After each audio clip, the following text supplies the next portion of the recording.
Tonight on CFTK-TV News, local federal candidates weigh in. The Ministry of Transportation clarifies the legalities of election signs, and Messi and his teammates take on Vancouver.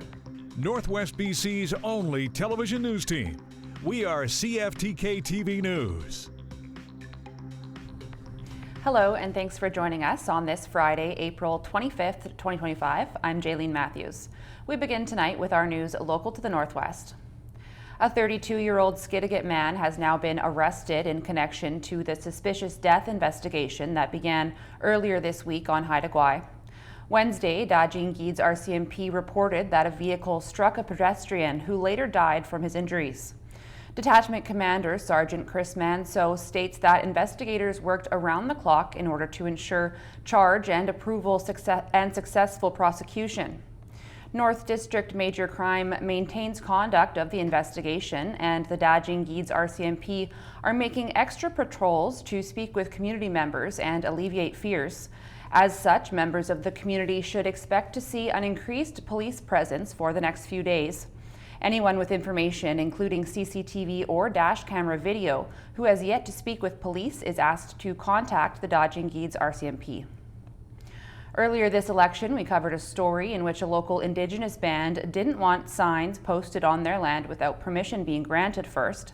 Now we've received responses on the proper protocol. Take a look. When the Gitwangak Band Council asked the Conservative Party to take down signs that had popped up on their territory unexpectedly, the party said those signs were on a highway right-of-way and they weren't removing them.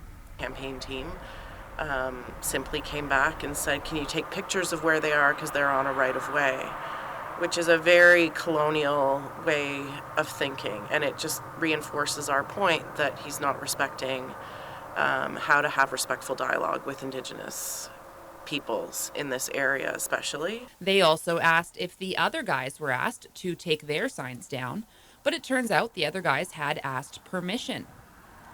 Now, CFTK News has received responses from both the BC government and the Union of BC Indian Chiefs on proper protocol in this situation.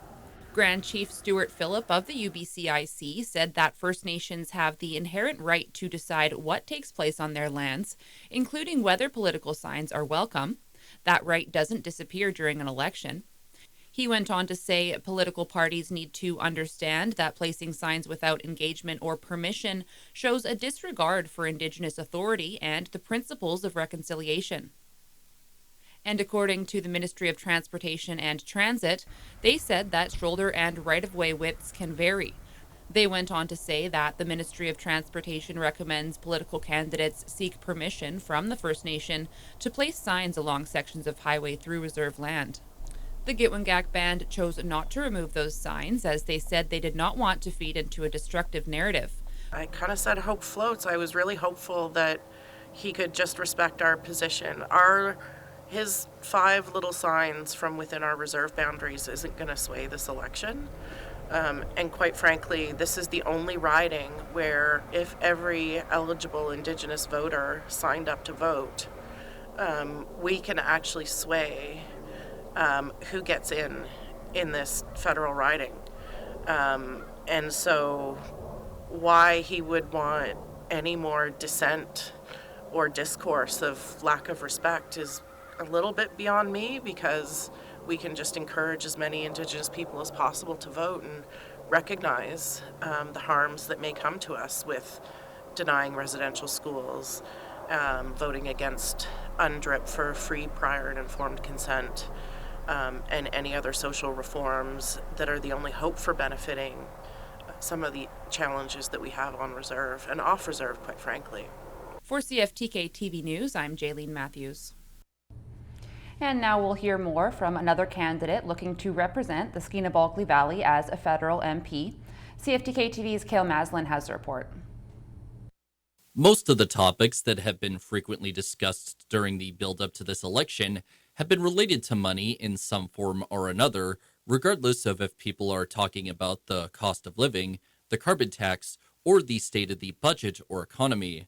And while other subjects like healthcare have been brought up as well, A subsection of healthcare, namely the struggles that people living with disabilities face, hasn't really been talked about all that much.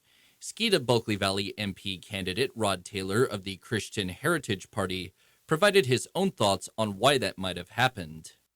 People tend to think about their own issues, not about whatever struggles others may be going through. And that's a shame on our society that we don't spend more time thinking how we can help those who have challenges that we don't have, right? And on a related note, in an attempt to assist people dealing with a disability or some other kind of difficulty resulting from a brain injury, the NDP created Bill C-277 to try and create a national strategy that knows how best to deal with these kinds of injuries.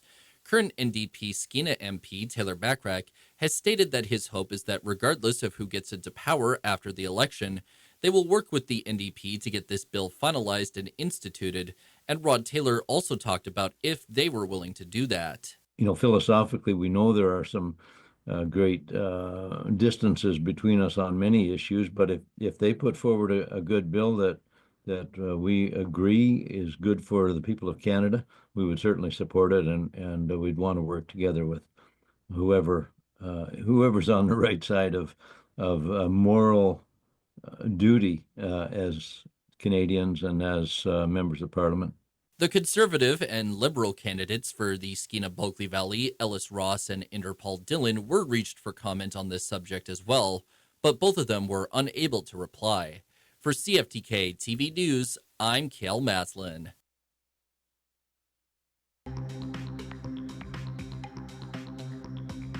Coming up next, a BC man is missing after a boating expedition. Welcome back.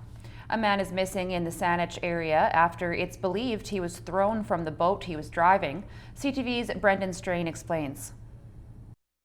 The search for 43-year-old Ryan Mazar, who went missing last night after falling overboard from a boat in the Saanich Inlet, has now been called off. The area for searching has been saturated at this point. Around 6 p.m. Tuesday night, West Shore RCMP got a call about a boat doing circles in the water. That's when an extensive search was launched, utilizing multiple search and rescue aircraft as well as Coast Guard vessels. Mazar wasn't alone on the boat last night. After about an hour of searching, we were able to locate a mother and a young infant on the shoreline near that area. They were rescued. The mother's story? Miraculous.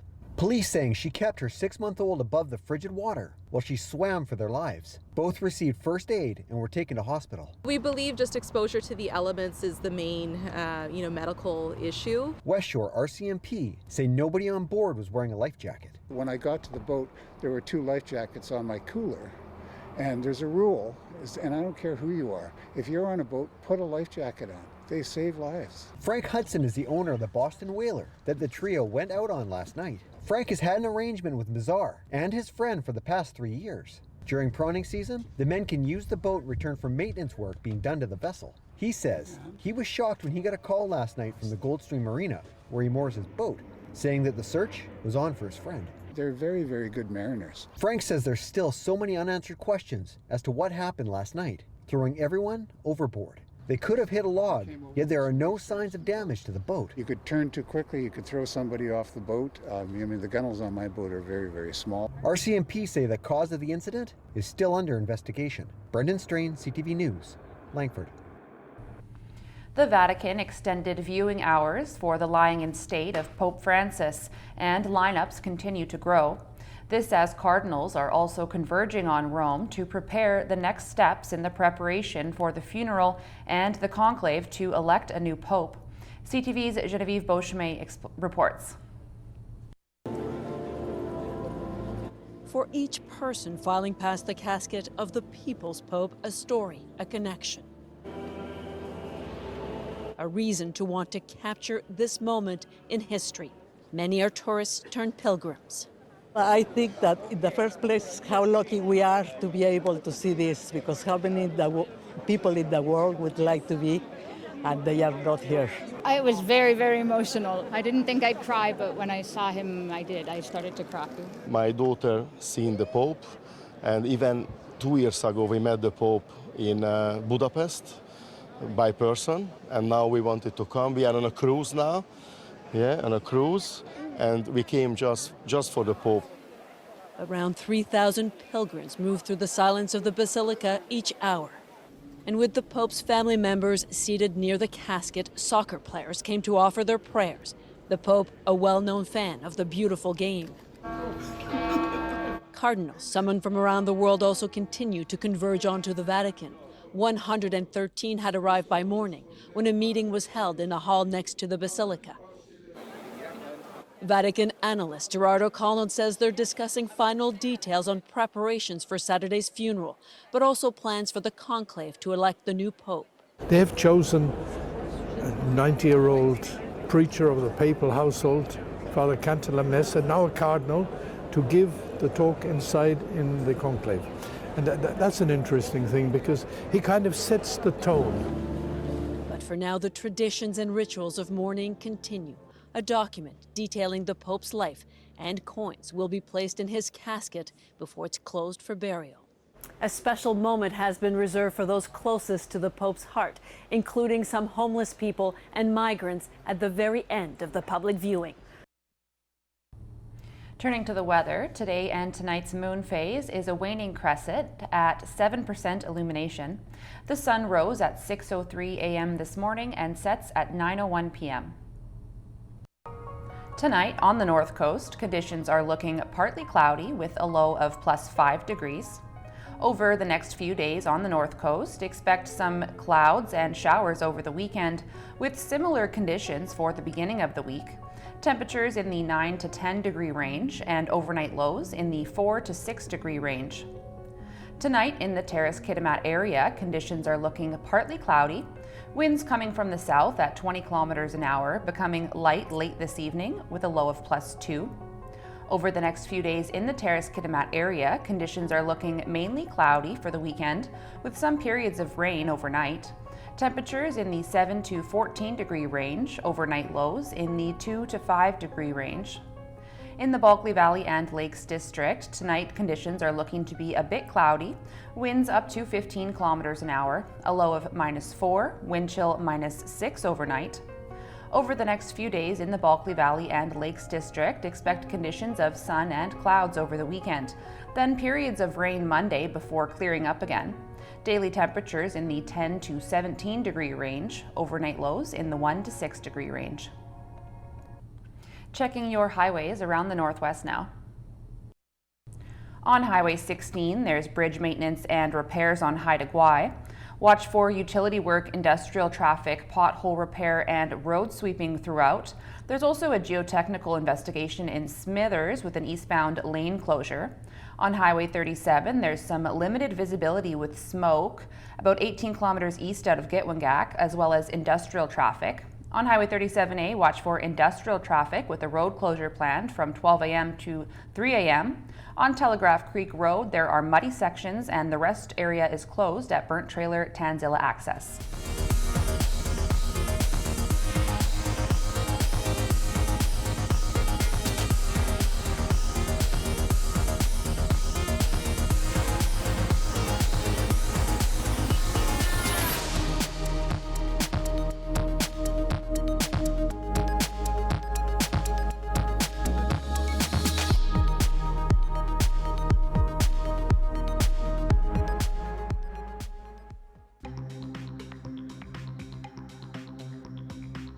Still to come, shooting at the Pearson Airport.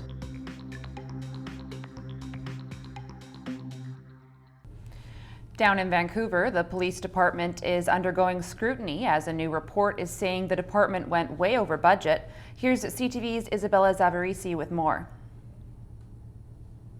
Targeting organized crime, repeat offenders, and street disorder in Vancouver's downtown east side. That's what's behind Task Force Barrage, according to the VPD. And I'm extremely proud of the work they're doing down there. That work coming at a cost. A new report from the VPD finds it's already over budget for the first quarter of the year by $3.8 million. And it's expected to be over budget by $6 million by the end of the year. The city's top cop says Barrage's price tag is contributing to that, with $5 million in overtime costs. So far, we've spent just over $1 million on it.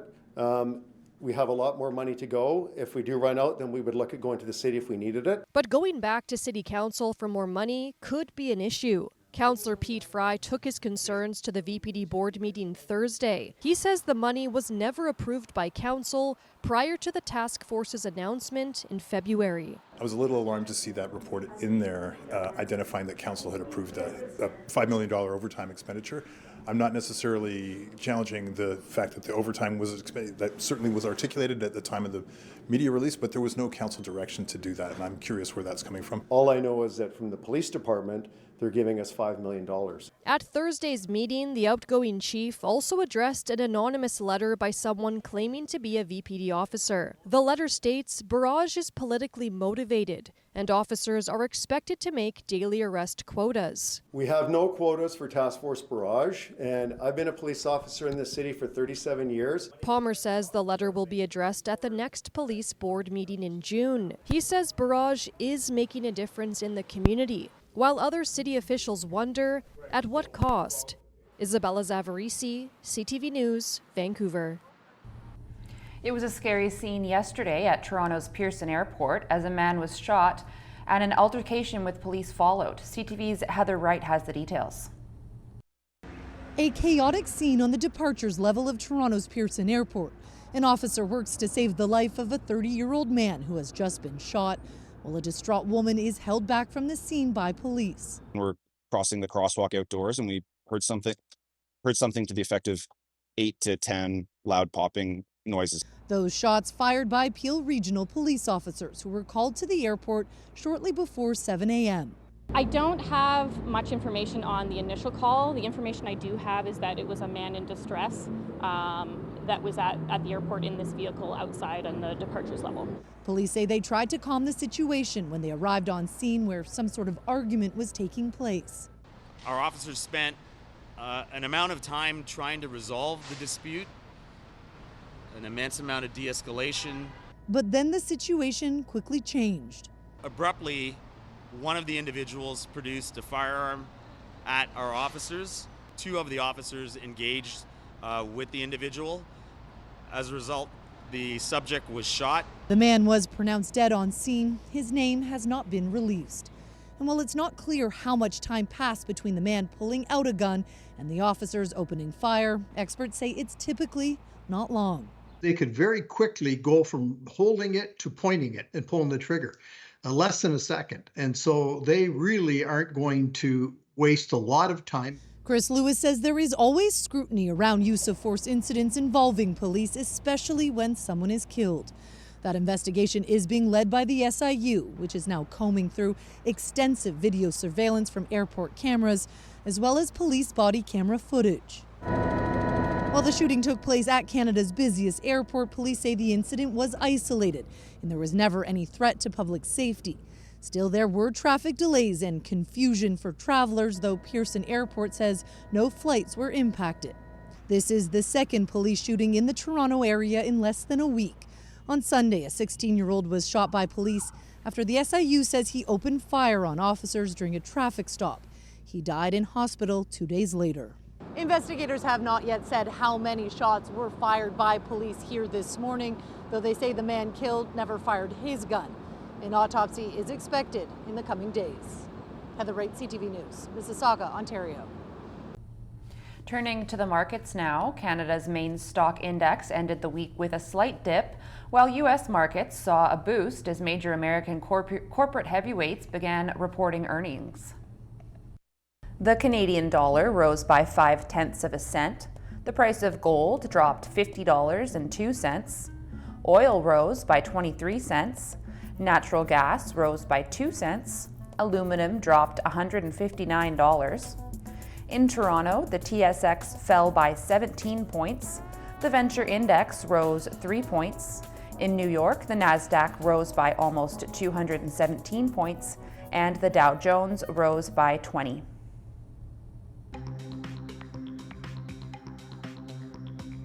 Still ahead, Messi and his teammates take on the Whitecaps.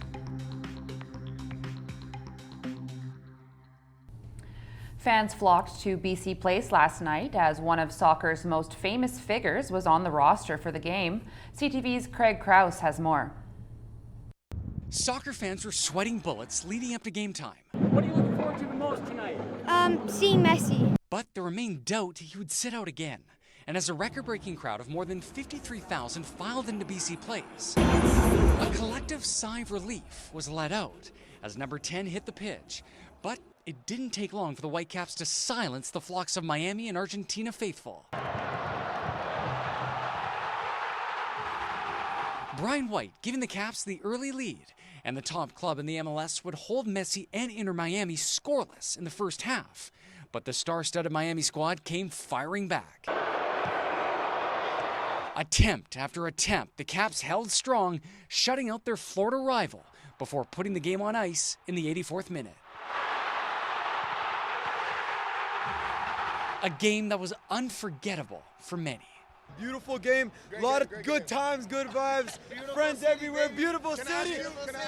Thank you, Vancouver. It's unfortunate, it is unfortunate, but honestly, I think they will come back in the second leg and they will win. And the second leg of the semifinal will take place next Wednesday in Florida as the two squads look to punch their ticket to the CONCACAF final in June. Craig Krause, CTV News, Vancouver. Finally, we leave you tonight with an unlikely journey that for this Starbucks enthusiast might never end. Here's CTV's Adam Sawatsky. Winter is in the midst of a purposeful journey that began with a random idea at this Starbucks in Texas. Light bulb went off in my head. Would it be possible to visit every single store? There were only about 1,500 Starbucks stores then, so Winter pursued his goal with the same passion as he'd once collected coins or comic books. Every time I would check a new Starbucks off my list, it would be like when I found that rare issue of a comic book. But after collecting all the locations that were close by, I discovered that I enjoyed road tripping. Winter also found pleasure in his pursuit's pre-internet logistical puzzle solving. I actually had to look up Starbucks in the phone book, then grab a physical map and figure out how to get there. Well, thanks to a frugal lifestyle and a flexible career as a computer programmer, Winter has traveled to more than 19,300 stores in 70 countries so far. I don't think it actually occurred to me that it would be a never-ending struggle of not being able to keep up with the growth of new Starbucks. Just like Winter never considered that he'd one day be regularly caring for his mom, who's living with dementia. My mom is my number one priority. Starbucking has to come second. And her fading memory has made his website and social media channels, which chronicle every Starbucks visit with detailed blog posts and pictures, more meaningful than ever. I personally find it very important to document just everything I do, because I don't know if in 10 years I'll remember what I was doing today. Winter's also finished writing a manuscript about his travels and what he's learned about the benefits of pursuing your own unique path in life with purpose. I would define myself in a state of almost nonstop bliss. Which is why, 27 years after starting to collect all the stores he could, Winter is now stopping along the way to appreciate as many people and places as he can. Because like life, Winter says, Starbucking is about the journey, not the destination. Adam Sawatsky, CTV News, Victoria. That's our news for now. Thanks for watching and have a great weekend.